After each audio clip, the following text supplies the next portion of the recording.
The people in charge of the rankings are delusional that Mario Cristobal is a great coach, because he's not. He's not good at all. This year, they have Carson Beck as quarterback. He's not good. I think Carson Beck was great because Georgia is such a great program.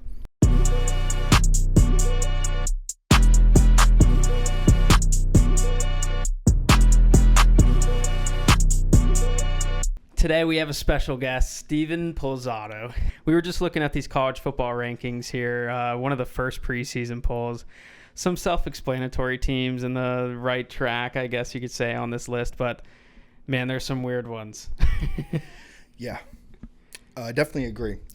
Looking at the top three just off the bat here, Texas, Ohio State, and then Penn State. Texas, clearly the number one team for a lot of reasons. The biggest topic probably that everyone talks about is Arch Manning.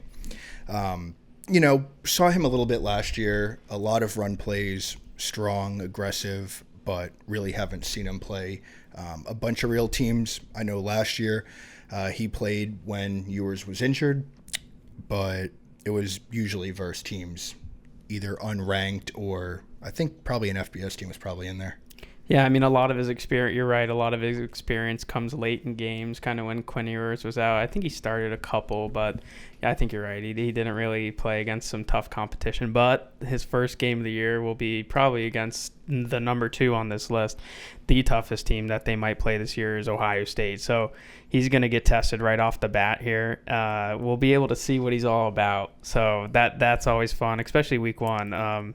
There's a lot of good week one games, but so moving to number 2, it is Ohio State on this list, followed by Penn State, which should be an interesting matchup. Obviously, both those teams are in the Big Ten. We'll be able to see them play a conference game, but the 2 and the 3 team in the country, according to this poll, will be Ohio State and Penn State. That game, I'm actually going to that game, so it should be a lot of fun to watch, but it might mean a lot in terms of rankings, playoff, the anticipation for both the teams. So those 2 teams are going to look to dethrone one another. Those are the 2 top teams, according to this, for the Big Ten. But so moving on, we have number 4 is Clemson. I think that one is a little questionable, but I want to hear your thoughts on it. Yeah, I think Clemson extremely highly ranked this year, mainly because of Cade Klubnik. Everybody's talking about him, the hype of him coming back. Dabo, I believe, used some of the transfer portal this year, but, if you follow college football a lot, Dabo is usually recruiting only, no transfer portal. So it'll be interesting. All the hype I hear is all about, Cade, best quarterback out there. Outside of Arch Manning, obviously, reporters on the SEC network were comparing him to Tim Tebow, if you saw that. But yeah, outside of Arch Manning, Cade is projected to be a top quarterback, but we'll have to see. I was looking at Clemson's schedule this year. Typical ACC, pretty much a cakewalk. I think Clemson, well, they are the favorite to win the ACC, but I feel like they'll win it without any issues. And we'll just see how Cade performs. But 4, I feel like, might be a little bit of an over-ranking, but time will tell. Right, and I think a lot of what you said here in terms of the transfer portal is true. I think now they kind of dipped into the transfer portal. I don't think it could have gone for too long with Dabo not trying to get in the portal, but that's the game of college football nowadays. Who can you steal from other teams? But so moving on to number 5 here, we have Georgia, which to me seems a little low. Obviously, they have Carson Beck leaving, but Gunnar Stockton is going to take over for Carson Beck. We saw Gunnar Stockton play in that bowl game that they played. It'll be interesting to see where they land at the end of the year. I think they might be a little up in the air in terms of predictions here, but what is your prediction for Georgia? Yeah, I feel like Georgia ranked relatively low of what we're all used to seeing.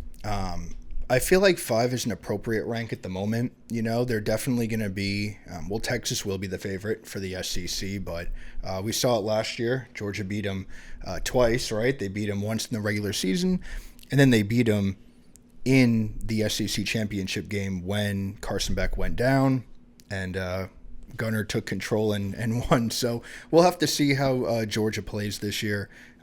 It's Georgia, right? Any program at that caliber, they're going to recruit at a high level, and just, their bench player could start on any other team. So I think rank 5 is going to be fine for now, but let's see how Gunner is, just like Arch last year when he played a couple snaps. We got an idea, but let's see how Kirby and the team form a roster around him. A lot of these teams have high star guys that they stash anyway, and Kirby Smart always gives you a fighting chance, so we'll have to see with them. Georgia, it's kind of like the Ohio State, and we'll talk about Alabama in a minute, but, Georgia is going to be like Ohio State, where they're always recruiting. They have plenty of great players, but it's like new quarterback, right? So we'll see how Georgia, Ohio State, and then we'll talk about Bama. But those are just those teams that they just keep reloading year over year, and then you think that, they're 2 or 3 on the depth chart, but they're actually a number 1 player. They just couldn't see the field because there was better talent out there at the time. Every SEC team's going to have studs. That's just kind of what we're going to expect out of a conference like that. But moving on to number 6, Notre Dame. Obviously a loss in the national championship. They lose their starting quarterback, Riley Leonard, but they return Jeremiah Love, who is one of the best, if not the best, running back in the country. So some high expectations here. Yeah. Notre Dame's Notre Dame. Right. Really don't have an opinion on this team. No quarterback this year. Their original quarterback transferred, went to the draft, I'm pretty sure. But they don't really have a starting quarterback just yet at the time of when we're recording this. So more to come there. But I think Notre Dame will do Notre Dame things. Probably end up going 11-1, 10-2. I don't know about undefeated. I'll have to check the schedule, but we'll probably see them in there. They'll be a top 12 team. As long as they don't lose more than 1 or 2 games, they'll be back in the playoff again. Probably going to host that home playoff game, and it'll be Notre Dame. So Stephen Jelly transfers from Notre Dame to Syracuse. But so moving on to number 7, Oregon, another Big Ten team here. They lose Dylan Gabriel. Dante Moore seems like he's going to be the starter for them. What do we expect from them this year? Yeah, I think Oregon will be pretty solid. I think they'll be a top 10 team for a while unless they have a huge loss. People forget last year that Oregon, they had an amazing team, but all of their credit just kind of got taken away when Ohio State just went on essentially a March Madness run. They lose to Michigan once again, and then you think that, Ryan Day, they're done for. They'll probably be a first round, and then they go on just a generational you just win the whole thing. But it's like they played Oregon, and people just forget that Oregon was a really great team. They just ended up, honestly, in my opinion, getting punished to play Ohio State again because they played Penn State in the Big Ten. They won their conference, and then who was waiting for them? Ohio State after the first round. So Oregon was a great team last year. Unfortunately, they ran into Ohio State after a huge Michigan loss, and then they ran the table. But yeah, Oregon will be a great team. They'll be the third favorite in the Big Ten. And once we get a look at their schedule, we'll probably be able to do a better projection on that. But yeah, Oregon, top 12 team, at least. So number 8 is LSU, led by returning starter Grant Nussmeier. Let me stop you there. Hold on. This is my thing. LSU, I love Louisiana State. Great program. Death Valley's amazing. The entire atmosphere is crazy. This is the issue here. It's going to be Brian Kelly. Brian Kelly, his time I think is coming up here. He's definitely on the hot seat. I remember a couple of years ago he did, 0 defensive recruiting. I think they were ranked last, in defense, and they had Jaden Daniels on the team that year. Yeah. They had Jaden Daniels, and they couldn't do anything, right? This year, Brian Kelly comes back. I see the cards, they put those posters up on the internet saying, I think this is the best class I ever recruited. We'll see. LSU's schedule is going to be, of course, tough. Garrett Nussmeier returns. I saw their social media saying, he's back. I think he had to come back because no one wanted to draft him, in my opinion. That's my biggest thing with LSU is that you have Garrett Nussmeier, who I think is a middle of the road quarterback. I don't think he's a top 5 quarterback, but this year the quarterback rankings I feel like are a little slim at the moment, so I guess he's top 5. And then Brian Kelly, who I feel LSU has just been stuck ever since Coach O was fired. So again, LSU, a great program. I really hope they are a top 10 team in the future, but this year I feel like they're going to be ranking them top 10. They're going to have, 1 or 2 huge losses, which is going to dock them from the rankings. They say LSU is going to be a contender for the SEC. I think it's going to be between Texas and Georgia again. I do have some takes on Alabama, but those are going to be the top 2. So LSU, I just don't think there's any room for the table this year, especially if they have, say end up with 3 or 4 losses. I don't think they'll be making the playoff. We have high-low rankings on this list here, so their high is 6 and their low is 15. So that means that somebody rated them a 15, so we'll have to wait and see with them. But moving on to number 9, Alabama. I know you have a lot to say on this, so take it away. The Crimson Tide. So with Alabama, obviously everybody knows that Milroe is no longer the quarterback, so they will be looking at their backup. As of now, Ty Simpson is going to be their starter, so we'll have to see where they go from there. But with Alabama, from the reports that I've been seeing on social media, they have been really hitting the recruiting hard.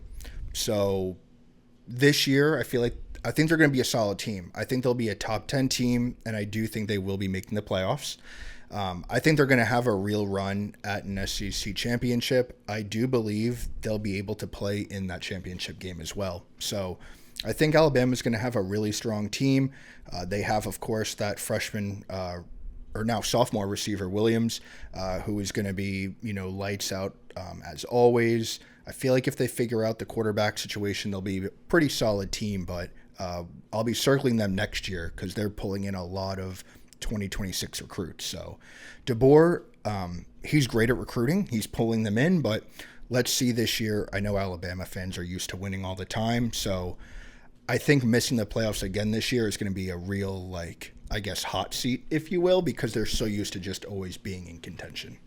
But so last one we'll do here, this will complete the top 10 of this list. Miami, who loses Cam Ward. Mario Cristobal is still there, obviously, as their head coach. Seeing them at 10 for me is a little confusing, to be honest with you. They're a great team. They lose their number 1 wide receiver from last year and obviously, Heisman candidate quarterback. So it'll be interesting to see what happens here. But this is why they're ranked number 10. I have the answer. Because the people in charge of the rankings are delusional that Mario Cristobal is a great coach. Because he's not. He's not good at all. This year, they have Carson Beck as quarterback. He's not good. I think Carson Beck was great because Georgia is such a great program, right? Look at Milroe. I felt like Milroe wasn't good last year, but he could have been a lot worse if he played for a really bad team. When you have a bunch of 5 and 4 stars all around you, it's going to make you look great. I feel like Carson Beck now in Miami, it's going to be completely different. They do not have the same recruits as Georgia, so he's going to actually have to play a little bit more. I think Miami at 10, fraudulent. Again, ACC schedule, they're going to be, I'm assuming here they'll be the second favorite behind Clemson. I think the last time I checked, we had Clemson 1, 2 was Miami, and 3 was Louisville. So again, Miami, I feel like with their schedule, they'll probably end up going 10-2, but I think at the end of the day, they're going to miss the playoff because I think we're going to be having some teams that are ranked at 11-15 right now that might have a great season, kind of like SMU last year. They kind of just came out of nowhere and had a seat at the table. So again, I don't think Miami's going to be great. Again, I feel like they're also stuck. They have a transfer quarterback, Carson Beck, who's middle of the road, and the recruiting has been, I would say, middle of the road. So to put you on the spot, if you had to take an early national champion, an early pick for national champion, who would it be? I'm going to go Clemson. I'm going to take Clemson. I feel like everyone's going to pick Texas to do it, but I feel like Clemson has the best chance just because of the way that their schedule is going to be laid out. They'll have the easiest path in that conference. They'll be of course, getting one of the first four byes. I feel like they'll get a pretty easy team to play, and then they'll probably have to play really one extremely hard team in that final four before going to the championship. So as of now, I feel like Clemson would be my pick. I'm going to be unoriginal here and go with Texas. After being so close last year and getting that taste, I think they could do it again. It's all about the returning production. So I feel like Texas and Clemson are up there with returning players. If you were looking, someone listening that was saying, what about Ohio State? They're always in there. Penn State. Ohio State doesn't really have a quarterback just yet. We need to actually see some play there. And then, Penn State, they're going to be 10-2 again, like they are every year. So I don't think Penn State will do it. I think Drew Aller is also a pretty middle-of-the-road quarterback as well. I think last year we were watching one of the games. I'm pretty sure they didn't even use a wide receiver in one of their games. It was just the tight end. Yeah. So, again, I can't see Penn State, going far. And Ohio State, we have to see on quarterback situation, just like Alabama. We need to see a couple games. And you were mentioning earlier, too, the Penn State game that you'll be going to versus Ohio State, that could be a pretty big season game, especially if Texas does upset Ohio State at home. Right now, I believe Ohio State was favored at about 3.5. If Texas pulls the upset, Ohio State, yes, it is not a conference loss, but it is still one loss. So Penn State, Ohio State's going to be a super big game towards the end of the year. Yeah, that game will be huge. Looking back at our sheet, who do you think gets left out of the top 10? A couple teams that weren't in the top 10. I'm not saying they should be, but they could be there. Of course, it's Florida. I'm not going to hype up Lagway here because, I know a couple of flash in the pans last year that he looked like an all-star quarterback, but then ended up sometimes bottoming out. I think the Florida team is going to be good. I don't think they'll be at that great tier, but I think Florida's going to be a really good team. Just like last year, I feel like, their schedule is, again, extremely tough. I'm pretty sure they have, two, random bad teams to start the year. I know Long Island University is on there, but after that, it's going to be the gauntlet for them all year. So, a lot of people say, you are what your schedule says you are. I don't really believe in that with the Florida team because I feel like if they do go, I don't know, like say 7-5 or 8-4, I feel like they're just a better team, but they're just not here with the schedule. So I guess Florida could be a top 10 team. Wouldn't expect it. Two more teams I want to just briefly cover. One of them is South Carolina. Of course, they have Sellers as quarterback. The rest of the team, however, is just, again, middle of the road. I think South Carolina could be a great team, but if all they have is a quarterback, I think it'll be like a Jaden Daniels situation at LSU where South Carolina just can't climb the ladder. And the other team, Louisville, have to mention them. On this rank, they have them at 23. I feel like Braum has been doing a good job doing the recruiting, and I think Louisville has a very, very, very easy schedule at the ACC. I was looking over it a lot with a couple of my friends. Honestly, looking at their schedule, I think it's 11-1, honestly. 10-2, I feel like should be their goal and basically their floor, but 11-1 is really in range. So if the Cards can string a couple wins together and be consistent with their play calling, I feel like they'd be up in that top 10, honestly a playoff team if they can really figure it out and beat the teams they need to beat. That would be interesting to see that ACC matchup between Clemson and Louisville.